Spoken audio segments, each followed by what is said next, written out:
ቄስ በዱላ እየተገለገለ ነውር፣ ዲያቆን በዱላ እየተገለገለ ነውር። ኧረ እንደው በመምህራን ላይ ነውር ነው እንዴ! የይቅርታ ደም እያፈሰሳችሁ ደም ታፈሳላችሁ። የምናፈሰው ደም እኮ የይቅርታ ደም፣ ኢየሱስ ክርስቶስ ዓለምን ለማዳን ያፈሰሰው ደም፣ የምንቀበለው ደም የይቅርታ ደም፣ የነፍስ መግደል ደም አይደለም። እንዴት ያለ ልብ እንዳለን አይታወቅም። ምን ይደረግ አልተማርም፣ አናውቅም። ተምረንም እናጠፋለን ሁላችን። እና አሁን እኔ የምነግራችሁ ምንድነው? አብረን እንኖር። ለቤተ ክርስቲያን ሰላም እንስጣት። ቢያንስ ከየሜዳው ሰብስቦ ያጠራቀምን እሱ ማን ተገብቶት በቤቱ ውስጥ የሚኖራል? ችሎ ተሸክሞን ያለ እሱ። ቀለም ብናጓድል፣ ቅዳሴ ብናጓድል፣ ስርዓት ብናጓድል፣ ንጽህና ብናጓድል የቻለን የተሸከመን እሱ። ቆርሳችሁ አጉርሱልኝ፣ ቀዳችሁ አልብሱልኝ አለ። ለምዕመኖች የሚሰጣቸው የራሱን ስጋ ነው፣ የራሱን ደም ነው። የቤተ ክርስቲያን ሰላም ይናፍቀኛል። የቤተ ክርስቲያን ሰላም የክርስቶስ ደም ብቻ የሚሰበክበት፣ ገንዘብ ጓዙን ጠቅሎ ወጥቶ ሰው ከክርስቶስ ጋር የሚኖርበት ቀን ይናፍቀኛል።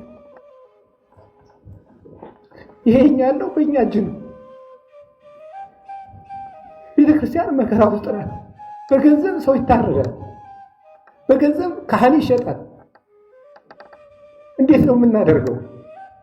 በክርስቶስ ቤት ውስጥ እሱ ደሙን ያፈሰሰለት ሰው ይታረዳል፣ ይገደላል። እየተሰደድን ነው። እኛ እኮ ከቤተክርስቲያን ውስጥ የቆምን ይመስለናል እንጂ ስደተኞች ነን። እና አባቶች ልናስብ ይገባል። ሁሉ እንደሆነ ያልፋል። የበላም እንዳልበላ ይሆናል፣ የለበሰም እንዳልለበሰ ይሆናል። ነገ ክርስቶስ ሁሉንም እንደ ስጦታ ያሰጠዋል። ቤተ ክርስቲያን ውስጥ ሰላም ያስፈልጋል። እኔም ብለው ይሄን ነው ክርስቶስ ለቤተ ክርስቲያን ይዞላት የመጣ ነገር የይቅርታ ደም ነው። ዓለም የሚቀድስ ደም ነው ይዞ የመጣው። ካህን እጆቹ ይቅርታን ያፈሳል፣ ይቅርታን ያንጠበጥባል። ቅዳሴ ላይ እጆቻችን የይቅርታ ደም ተነክረው ወጥተው እንዴት የሰው ደም እናፈሳለን? እንዴት እንደበድባለን? እንዴት እንሳደባለን? እስቲ ካህናት ስሙ፣ ወደዚህ አድሩ ሀሳባቸውን። ጌታ ለመጀመሪያ ጊዜ ስብከት ሲጀምር የተናገራት ቃል ምንድን ነው? ምን ትመስላችኋለች? ጌታ መጀመሪያ ስብከት ሲጀምር ምን ብሎ ነው የጀመረው? ነስሑ እስመ ቀርበት መንግሥተ ሰማያት። ክርስቶስ ስብከት የጀመረባት ቃል ይችላል። መንግሥተ ሰማያት ቀርባለችና ንገሩ። መንግሥተ ሰማያት ቀርባለች ነው ያለው። ርቆናል ብለውት ስለነበረ ነቢያት ይሄው አሁን እኔ ቅርብ አደረኩላቸዋል። ክርስቶስ ለምንድን ነው የመጣ ሲባል መንግሥተ ሰማያትን ቅርብ ለማድረግ። እዚህ ሰውና እግዚአብሔርን አስታረቃቸው፣ ሰውና መላእክትን አስታረቃቸው፣ ፍጥረታትን ቀደሳቸው፣ ነፍስና ስጋን አዋሃዳቸው፣ ሕዝብና አሕዛብን በሙሉ አንድ ማህበር አደረጋቸው። ለአንድ እረኛ አንድ መንጋ እንዲሆኑ አደረገ ክርስቶስ። መንግሥተ ሰማያትን ቅርብ አደረገ። መንግሥተ ሰማያትን ክርስቶስ ቅርብ ያደረጋት አንድ በወንጌል ነው፣ አንድ በንስሐ ነው። ስለዚህ ምን ይባላል? ወንጌሉ ራሱ ምን ይባላል? ወንጌለ መንግሥት ማለት ነው። ይኸውላችሁ ከዚያ በኋላ ካህኑ ወንጌል ብሎ ሲወጣ ምንድን ነው የሚለው? ነዋ ወንጌለ መንግሥቱ ለወልደ እግዚአብሔር። የጌታችን የመድኃኒታችን ኢየሱስ ክርስቶስ የእግዚአብሔር የባሕርይ ልጁ የኢየሱስ ክርስቶስ የመንግሥቱ ወንጌል ይሄው። መንግሥተ ሰማያትን ይዛ የምትመጣ ወንጌል ናት። መንግሥተ ሰማያት የት ነው ያለችው ብትባሉ ወንጌል ውስጥ ነው ያለችው። መንግሥተ ሰማያት ያለችው ወንጌል ውስጥ ነው። ስለዚህ ጌታችን ኢየሱስ ክርስቶስ ደጋግሞ 3 ዓመት ሙሉ ወንጌል ያስተማረበት ምክንያት ይሄ ነው። ዝም ብሎ ተሰቅሎ አያደርግም ነበር። እንደመጣ ዝም ብሎ ተሰቅሎ ዓለምን አድኖ መሄድ ይችላል። ወንጌልን ያስተማረበት ምክንያት መንግሥተ ሰማያት ወንጌል ውስጥ ነው ያለችው። መንግሥተ ሰማያት ወንጌል ውስጥ ነው ያለችው። ስለዚህ ደጋግሞ ወንጌልን ያስተምራል ደቀ መዛሙርቱ። አሁንም መንግሥተ ሰማያት ወንጌል ውስጥ ነው ያለችው። ድህነት ወንጌል ውስጥ ነው ያለችው። የክርስቶስ መንግስት ወንጌል ውስጥ ነው ያለችው። ተድላ ደስታ ወንጌል ውስጥ ነው ያለችው። ድህነት ወንጌል ውስጥ ነው ያለችው። ነፃነት ወንጌል ውስጥ ነው ያለችው። የዘላለም ሕይወት ወንጌል ውስጥ ነው ያለችው። ክብር ወንጌል ውስጥ ነው ያለችው። ሞትን ማሸነፊያው ወንጌል ውስጥ ነው ያለው። አማን አማን እብለክሙ እመቦ ዘአቀበ ቃሌ ኢይጥዕሞ ለሞት። እውነት እውነት እላችኋለሁ ቃሌን የጠበቀ ቢኖር ሞትን አይቀምስም። ዮሐንስ ወንጌል ምዕራፍ 8 ላይ ቃሌን የጠበቀ ሰው ሞትን አይቀምስም። ስለዚህ የክርስቶስ ቃሉ ሕይወት ነው። ዮሐንስ ወንጌል ምዕራፍ 6 ላይ ደግሞ ሲነግረን ወዘኒ ቃል ነገርኩክሙ መንፈስ ውእቱ ወይኃይሉ፣ አሁን እኔ የምነግራችሁ ቃል መንፈስ ነው ያድናልም ብሎ። ስለዚህ ወንጌል መንግሥተ ሰማያት ወንጌል ውስጥ አለ። ቄስ ምንድን ነው ብትሉ መንግሥተ ሰማያትን ለሰው ይዞ የሚዞር ነው። ቄስ ማለት መንግሥተ ሰማያትን ለሰው ወስዶ የሚያቀርባት ሰው። ይሄ ሁላችሁ ክርስቶስ ብሎ ይዞ የሚሄድ የንጉሥ ክርስቶስ አዋጅ ነጋሪ፣ ሰላምን በትከሻው ይዞ የሚዞር ነው ካህን ማለት። ሂዱ ከገባችሁበት ቤት ሰላም ለዚህ ቤት ይሁን በሉ። በገባችሁበት ቤት ከተቀበሏችሁ ሰላሜ በዚያ ቤት ያድራል ነግሯል። ስለዚህ ካህናት ሰላም የሚያድሉ ከእጃቸው ሰላም ይገኛል። ከመስቀላቸው ሲያሳልሙ ነዋ መስቀለ ሰላሙ ለክርስቶስ ይላል። ሲቀድሱ ሰላም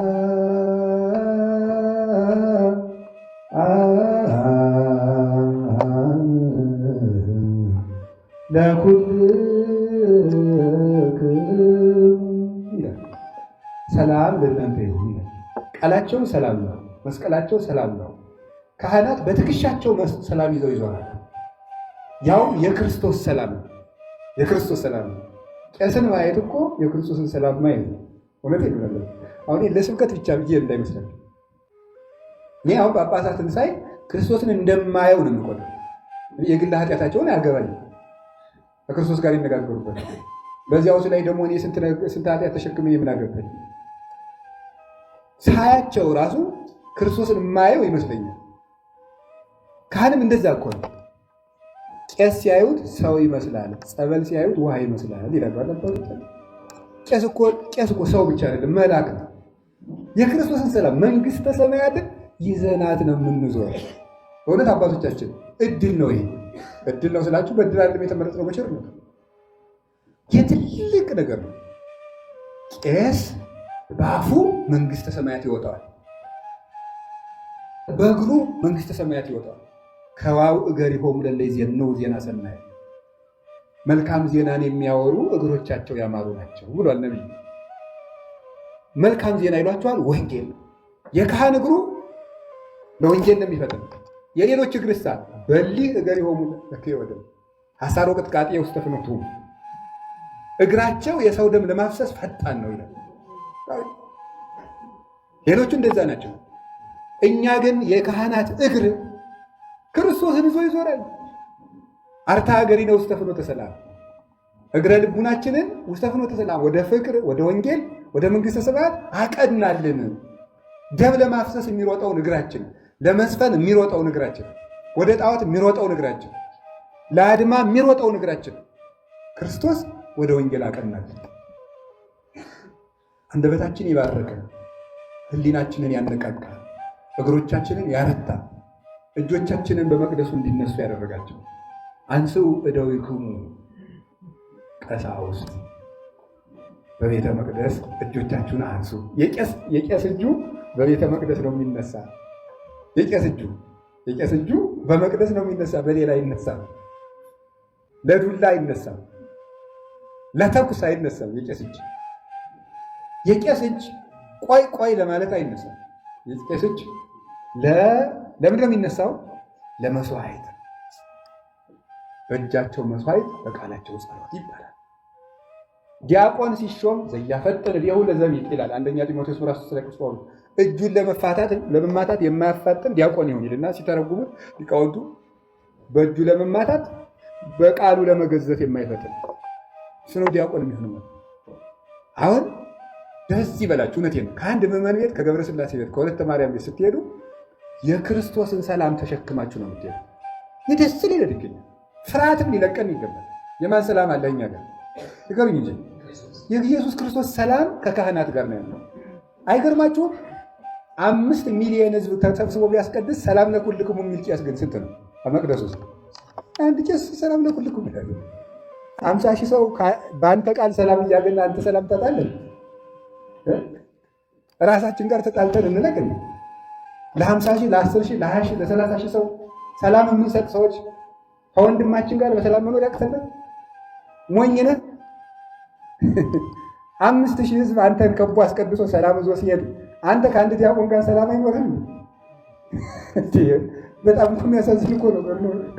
ከሞኝ ደጃፍ ሞፈር ይቆረጣል በሉ እንጂ ንገሩኝ። ከሞኝ ደጃፍ በሉ ምን ይቆረጣል? ሞፈር ይቆረጣል። ህዝቡ ሰላም ለኩልክሙ ትለዋለህ። ሰላሙን ይዞ ተመስገን አምላኬ ብሎ ይሄዳል። አንተ እዚያ በጽ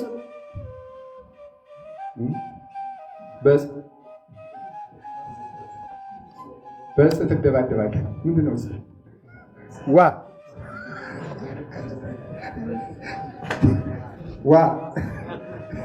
ዋ ብያቸዋለሁ እንግዲህ ማለት ነው።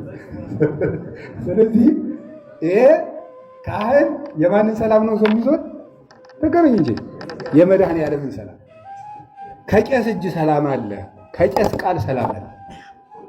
አሁንም ቢሆን ዓለም ሰላም ማግኘት ካፈለገች ወደ ክህነት ነው መዞር ያለባት። ዓለም ሰላም የምታገኘው ወደ ክህነት ህዝቡ ሲዞር ነው።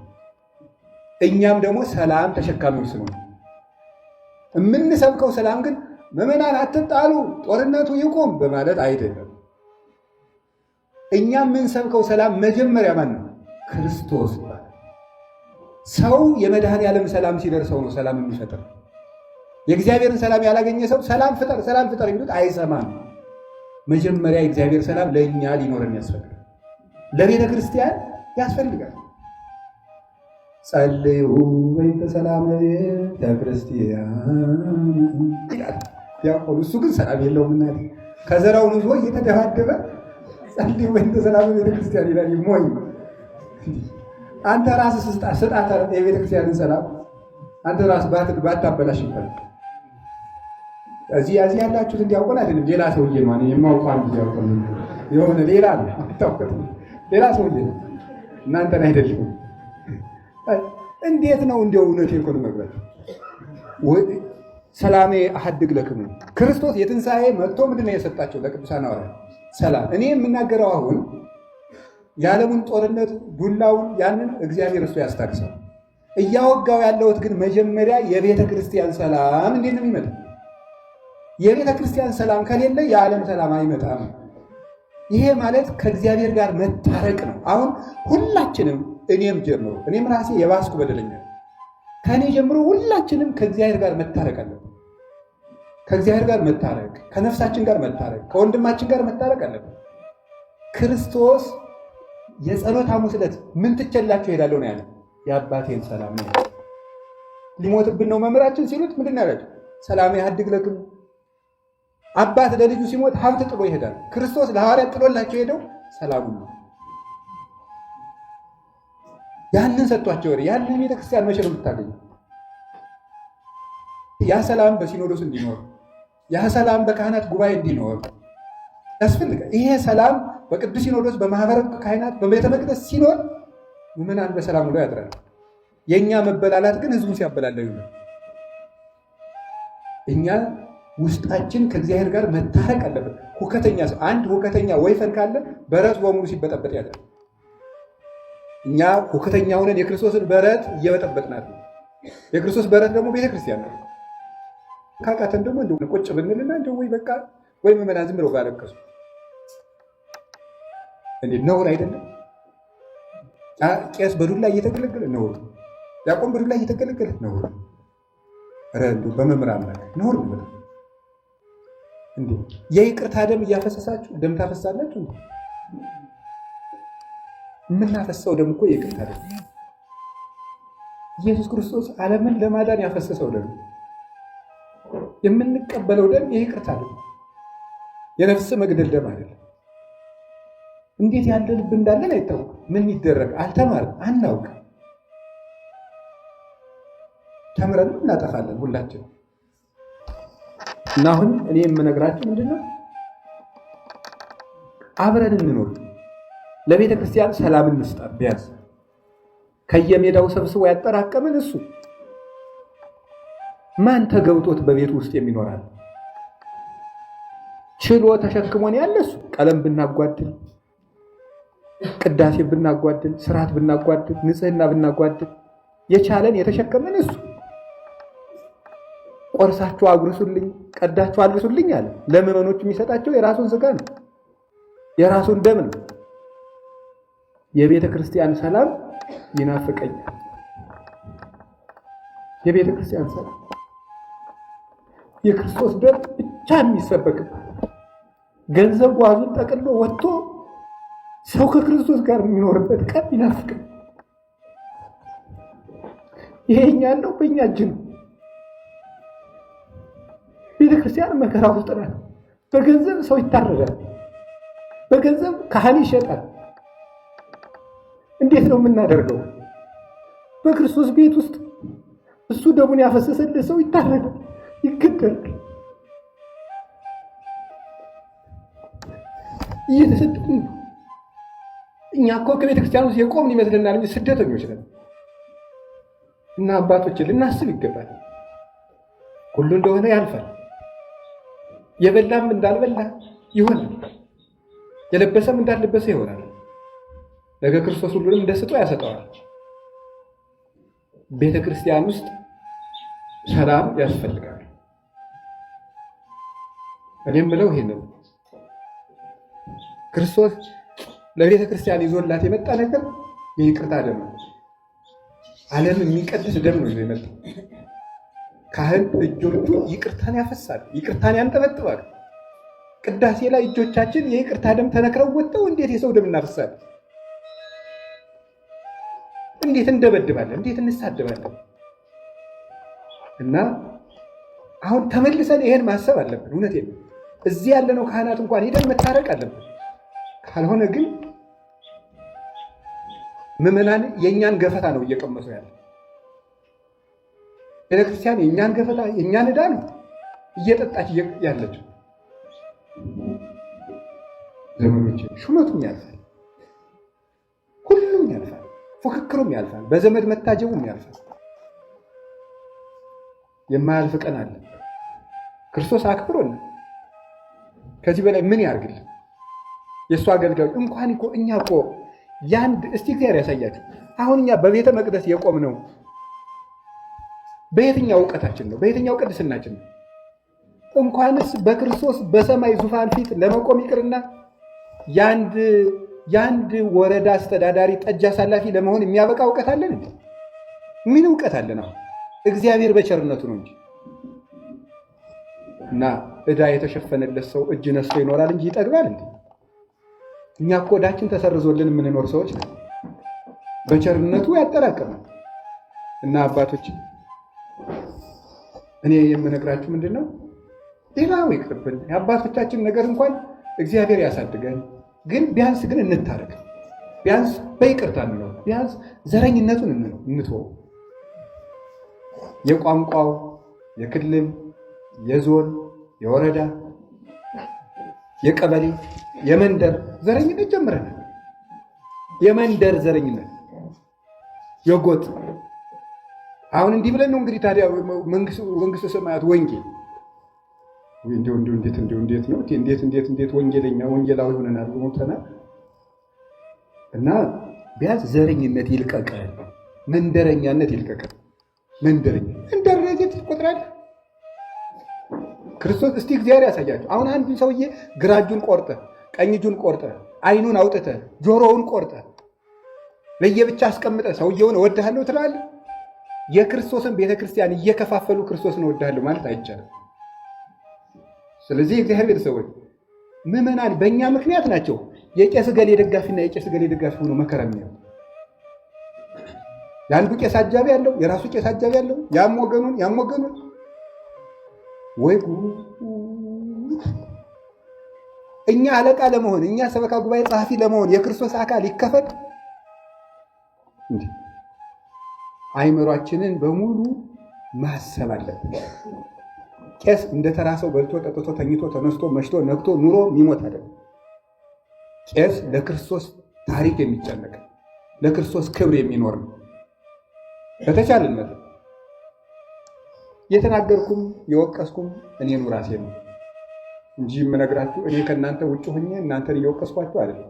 ሁላችንም አጥፊዎች ነው። ቢያንስ ግን አጥፊ እንደሆን እንኳን ማወቅ አለብን። እና ዛሬ ምን እላችኋል?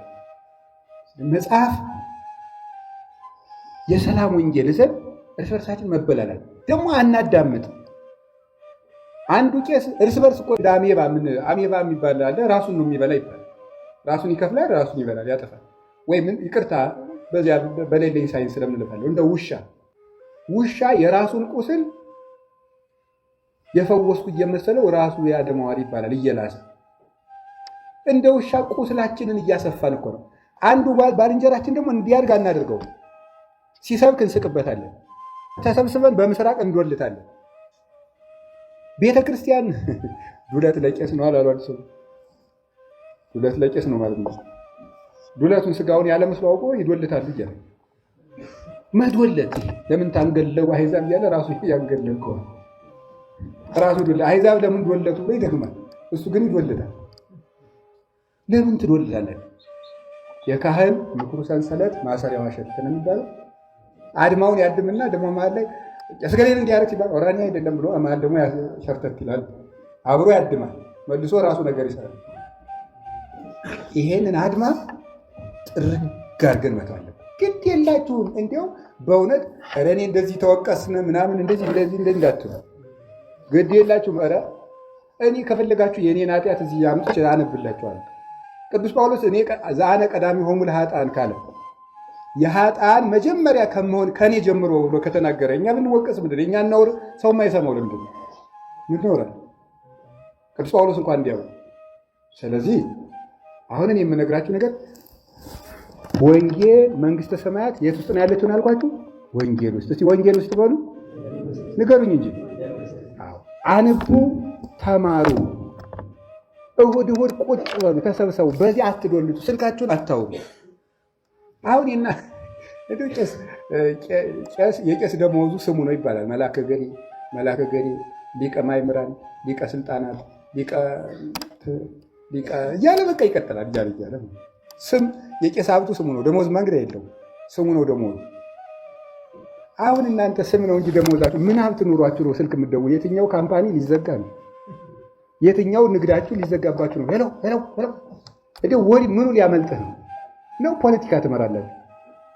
አሁን መቅደሱ ስልክ የምታነሱ ምን ሊቀርባችሁ ነው?